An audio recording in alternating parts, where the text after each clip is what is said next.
우리 앞뒤 자분들에게 인사했으면 좋겠습니다. 메리 크리스마스. 예.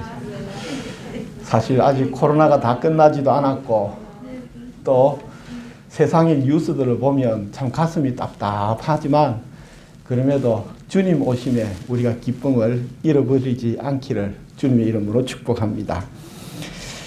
12월 25일이 역사적으로 성탄절로 지켜지기 시작한 지는 지금은 정확하게 언제인지는 아무도 모릅니다.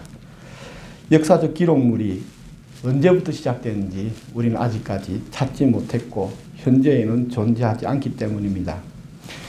그러나 분명한 것은 기독교가 로마의 정식 종교로 인정받은 해가 313년이고 그리고 기독교가 로마의 국교가 된 해가 358년입니다. 그래서 아마 추정컨대 이 12월 25일이 주님의 성탄절로 지켜진 시기는 추정컨대 358년 이후가 바로 그 시점이 아닌가라는 것을 생각해 보게 됩니다. 12월 25일을 성탄절로 지키게 된 이유는 사실은 로마가 기독교가 국교가 되기 전에 로마에서 가장 최고로 섬기는 이 신이 누구였냐면 태양신 아폴론이었습니다. 그래서 이 신중의 신으로 신중의 왕으로서 꼽았던 신이 이 태양신이었는데 그 태양절이 언제였느냐? 12월 25일이었습니다. 그리고 12월 25일이 왜 그런 태양절이었느냐?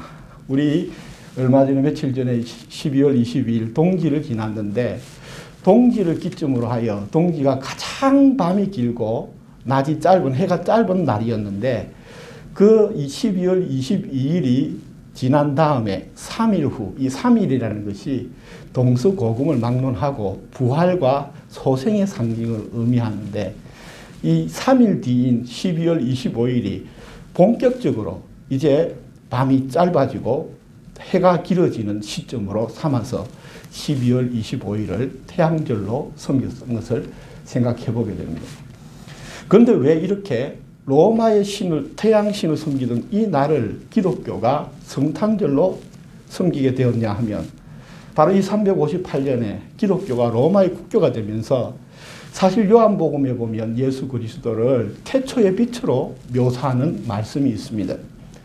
그 말씀과 함께 이 예수 그리스도는 로고스 말씀은 곧 빛이라라는 이 성경의 사상과 그리고 이 로마에서 최고의 신이라는 이 태양이 맞물려서 빛으로 오신 예수 그리스도를 상징한다는 의미에서 합의가 되어져 바로 12월 25일을 예수님의 탄생일로 지키자라는 신학적인 결의와 역사적인 결의가 이루어졌기 때문입니다. 그래서 한간에는 사람들이 12월 25일은 예수님이 진짜 태어나신 일이 아니기 때문에 기독교가 가짜다라는 말들을 하는 사람들이 한간에 종종 있기도 합니다. 사실 거기에는 50%는 맞고 50%는 틀린 이야기입니다. 이 12월 25일을 예수님의 탄생일로 지키고 하게 될 이유는 사실은 예수님이 정확하게 몇 월 며칠이 태어났는지 어느 누구에도 어느 문헌에도 남아있지 않기 때문에 많은 학자들이 그 날을 찾는 것은 불가능한 것이고 그럼에도 이 신학적 의미에서 빛으로 오신 예수 그리스도가 이 태양절에 이 본격적으로 해가 길어지는 빛이 소생하는 이 날을 기념하였다라는 의미에서 사실은 매우 적합한 날이다라고 우리는 충분히 납득할 수 있는 부분입니다. 그런데 이 기독교에 대한 반감은 과거뿐만 아니라 지금도 여전히 있었는데 특별히 기독교의 가장 위기가 온 때가 언제였는가 하면 바로 이 17세기의 근대주의가 이 세상에 만연하면서 싹트면서 시작하였습니다. 왜냐하면 이 17세기 때에 사실은 이 과학주의가 넘어오면서 어떻게 되느냐 이 성경에 나오는 내용들이 과학적으로 맞지 않다라는 이제 사상들과 이론들이 등장하기 시작합니다. 그래서 그 대표적인 예가 뭐냐 하면 우리가 예수님이 언제 태어났느냐라는 시점이 마태복음과 누가복음에 기록되어 있습니다. 그런데 예수님이 이 역사적으로 태어난 그 기록들이 마태복음과 누가복음에 나오는데 특별히 언제냐라고 추정할 수 있는 근거가 어디에 있느냐. 마태복음에는 그것을 추정하기 힘듭니다. 동방박사가 별을 보고 왔기 때문에 그 별이라는 것이 어떤 별인지를 알 수가 없죠. 그럼에도 누가복음에서는 당시 로마의 황제였던 아우구스투스가 호정령을 내렸다라는 기록이 누가복음에 있기 때문에 그 아우구스투스가 바로 로마의 옥타비아누스 황제였고 그 옥타비아 황제의 때에 언제쯤이냐 요 시기를 맞추어서 예수님이 언제쯤 태어났겠다라는 추정 근거가 되는데 많은 학자들이 17세기에 로마의 역사적 문헌들과 자료들을 아무리 뒤져보아도 아구스티누스라고 불리는 이 옥타비아누스가 호정령을 내렸다는 기록이 존재하지 않는 것입니다. 그래서 이것을 빌미로 삼아 이제 기독교에 대해서 저항과 반감을 갖고 있던 사람들이 예수의 이야기는 모두가 다 사람들이 지어낸 신화와 허구다라는 이야기가 퍼져가기 시작합니다. 그로 인해서 많은 사람들이 그동안의 성경을 그대로 그냥 문자대로 믿고 있던 사람들이 혼란을 겪게 되죠. 그러나 차분히 정신을 차려서 다시 한 번 더 신학자들이 여기에 대해서는 인정을 하지만 즉 이 아구스투스가 이 호정령을 내리지 않았다라는 것은 증거하지만 이 기독교가 아닌 그 외에 다른 많은 문헌들, 특별히 로마 문헌들과 이방 문헌들 속에서도 예수님의 가르침과 예수님의 행적과 예수님의 사건과 기적들이 기록되어 있는 일반 문서들의 이런 내용들이 계속해서 등장함을 보면서 예수가 꾸미는 이야기나 비실존적 인물, 허구적 인물이 아니라는 것에 대해서 이제는 어느 누구도 반박할 수 없는 사실이 되어 있습니다. 그러나 이 역사적 예수를 주장하는 이 운동들 속에서 여전히 남아있는 부분들은 무엇이냐? 사실은 이 예수님에 대해서 우리가 왜 이렇게 공격을 받고 공격을 당하느냐라는 것을 곰곰이 살펴보면 사실은 성경에 문제가 있었던 것이 아니라 예수를 믿고 따르는 자들의 교회에 문제가 있었음을 부인할 수 없습니다. 이 교회가 예수님을 믿는다고 하였지만 세상과 결탁하고 세상과 세속화되고 그리고 자기 욕심, 예수를 믿는다고 하면서 예수를 이용하여 자기 욕심을 챙기는 이익의 도구로 종교가 퇴락하며 변질될 때에 그 사람들은 교회의 잘못된 모습을 보고 예수가 가짜라는 그런 인식을 가지게 되는 현상들이 나타나고 반복되고 있었다라는 것이죠.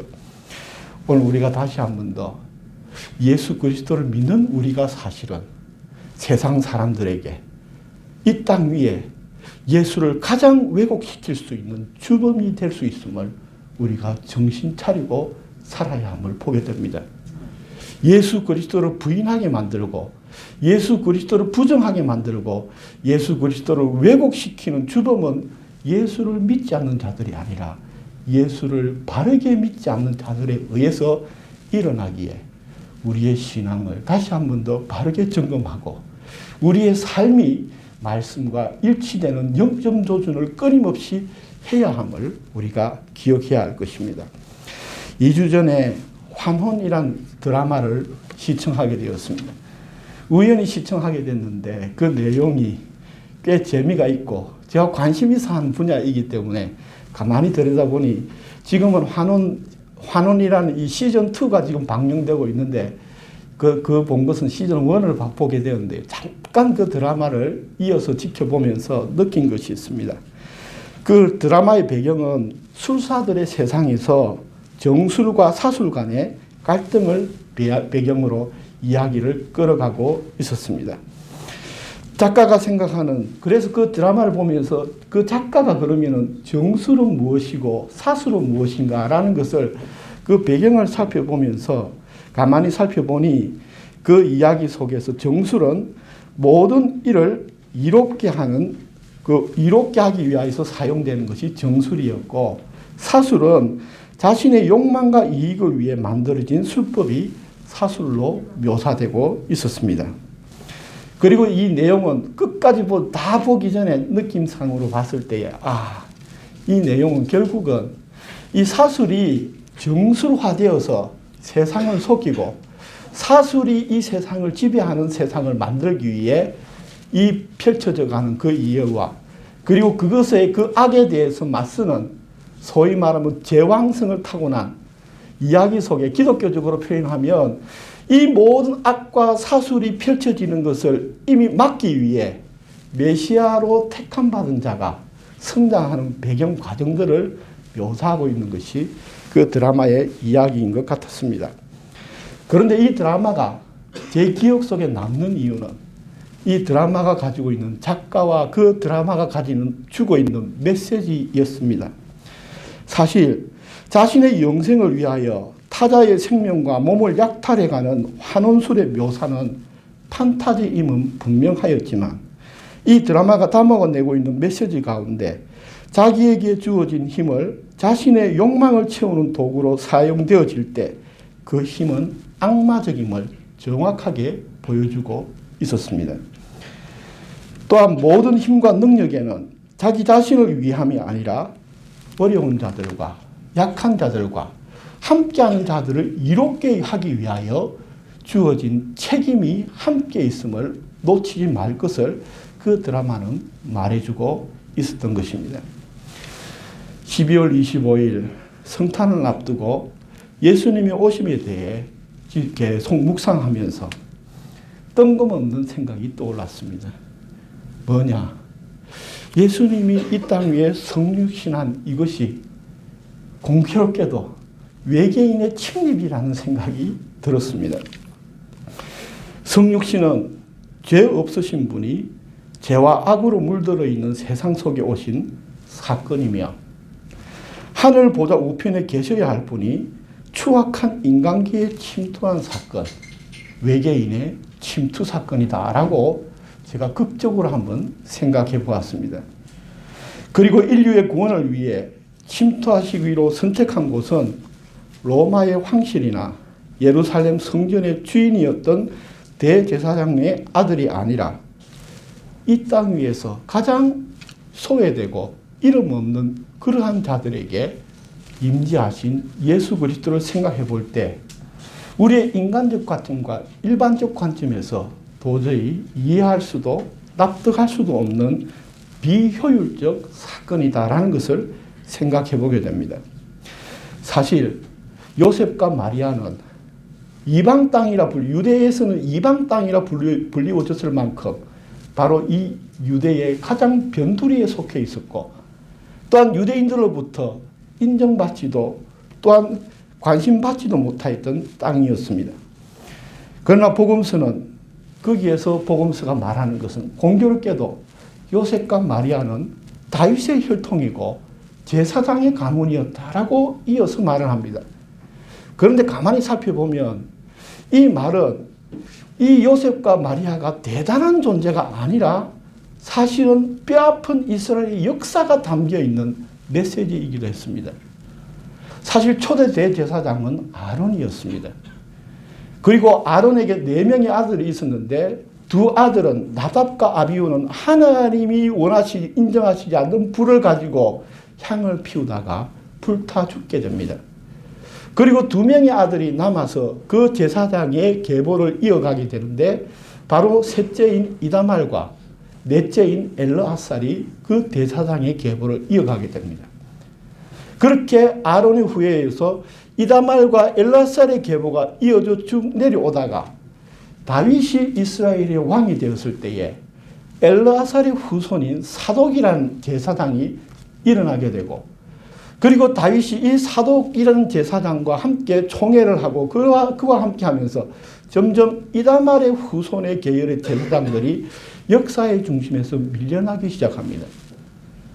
그리고 밀려나는 그 가운데 마지막으로 이 이다말의 후손에서 빛을 발하는 자가 누구냐 하면 바로 예레미야입니다. 예레미야는 그 당시 엘르아살의 후손 사독의 후예였던 제사장들에게 끊임없이 견제를 받고 핍박을 받았고 거짓 선지자로 몰려갔던 이다말의 후손이었습니다. 이렇듯 역사의 사람들이 살아가는 역사의 삶의 한 중앙에서 이 이다말의 제사장은 점점 가물어지게 되고 결국 남북 왕국이 분열되고 또한 바벨론과 아수르에 포로되고 흩어지는 그 순간으로 말미암아 이다말의 후예는 역사에서 이름이 지워지게 되는데 그 바로 이름이 지워진 그 후손이 바로 요셉과 마리아였습니다. 왜 이 요셉과 마리아를 제사장의 후손이라 하였느냐? 세상적으로 볼 때에는 엘라살과 사독의 후예들은 여전히 성전의 주인이 되어서 예루살렘에서 떵떵거리며 세상을 호령하고 많은 자들을 지도하고 통치하고 있었지만, 같은 제사장의 가문이었지만 또 한편으로는 이 요셉과 마리아는 생존에 살아가는 생존의 문제를 걱정해야 할 만큼 그 삶의 변두리의 언저리에서 명맥을 이어가고 있는 그곳에 예수님이 오셨다라는 것입니다. 이처럼 예수님은 환대받는 자리, 높임받는 자리, 숭배받는 자리에 오신 것이 아니라 연약하고 가난하고 외면받고 차별받고 압제받고 있는 자리에 오심으로 유명하고 유력한 자들의 하나님만이 아니라 연약하고 압제받는 자들 또한 자신의 자녀와 백성임을 대변하고, 구원은 외적인 성공에 있는 것이 아니라 죄와 악에 물들어 잃어버린 하나님의 사랑의 회복에 있음을 증명하기 위해 오신 사건이 바로 성육신 사건입니다. 또한 예수님의 성육신 사건은 외계의 침입일 뿐만 아니라 세상 가치관의 전복을 이야기하고 있습니다. 세상을 쫓아가며 예수 그리스도를 동시에 섬길 수는 없다라는 것이 우리가 받아들이기 힘든 진리입니다.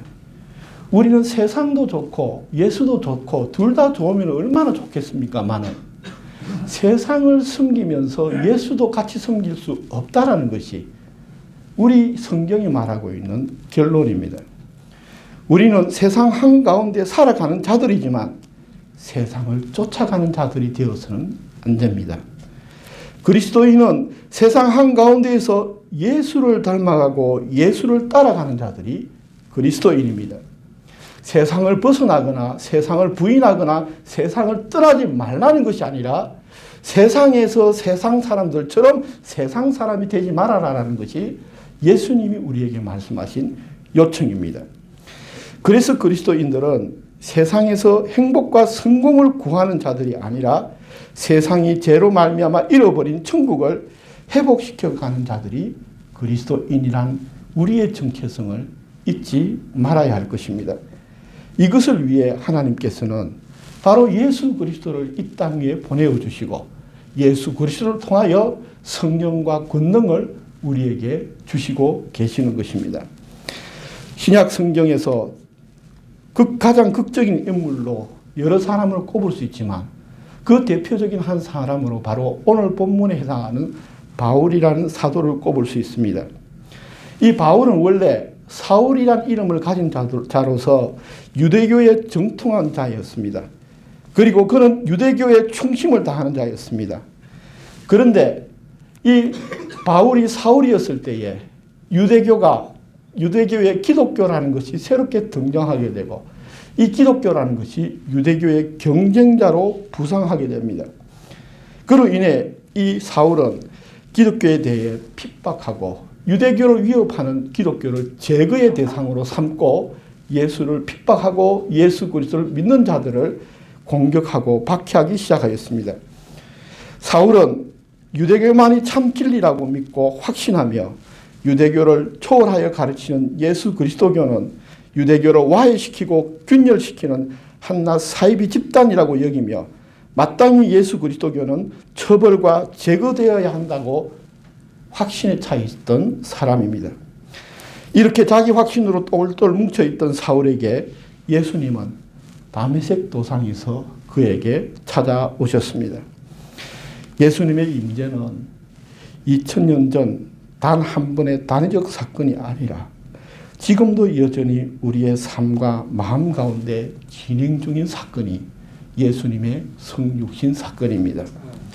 과거에도 예수님에 대해 아는 자들이 많이 있었지만 그들이 모두 예수를 믿는 자들은 아니었습니다. 그래서 우리가 기억해야 되고 조심해야 될 부분이 바로 이것입니다. 성경에서 안다고 하여 예수 믿는 자가 아닙니다. 예수에 대해서 안다고 하여 예수를 따르는 자가 아니라는 사실입니다.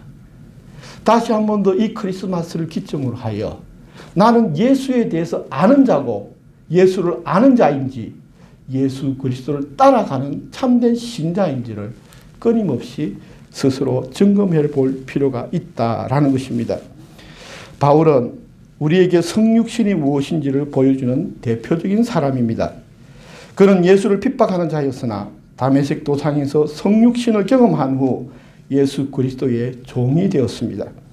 그리고 예수 그리스도를 영접하기 전 그는 사울이었으나 예수 그리스도를 영접한 후 그는 바울이 되었습니다. 하나님 아버지께서 우리에게 최고로 주신 선물이 무엇일까? 곰곰이 생각해 보았습니다.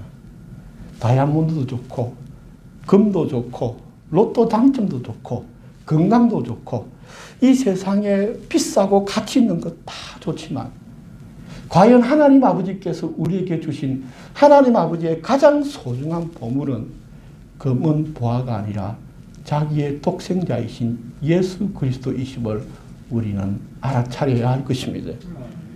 과연 우리에게 예수 그리스도가 가장 소중한 보물입니까? 다시 한번 우리가 이 성육신, 하나님이 우리에게 주신 가장 최고의 보물과 가장 최고의 선물을 우리가 놓치지 말아야 할 것입니다. 바로 이 독생자 예수 그리스도가 하나님께서 우리에게 주신 가장 값진 보물이요 하나님 아버지께서 주신 최고의 선물임을 우리가 다시 한 번 더 기억하고 이 보물을 다른 무엇과 바꾸지 않고 우리의 몸속 마음의 성육신하신 이 보물과 함께 영원히 함께하는 참된 그리스도인 진실로 우리 가운데 살아 임재하신 성육신의 은혜가 넘치기를 주님의 이름으로 축복합니다. 기도드리겠습니다.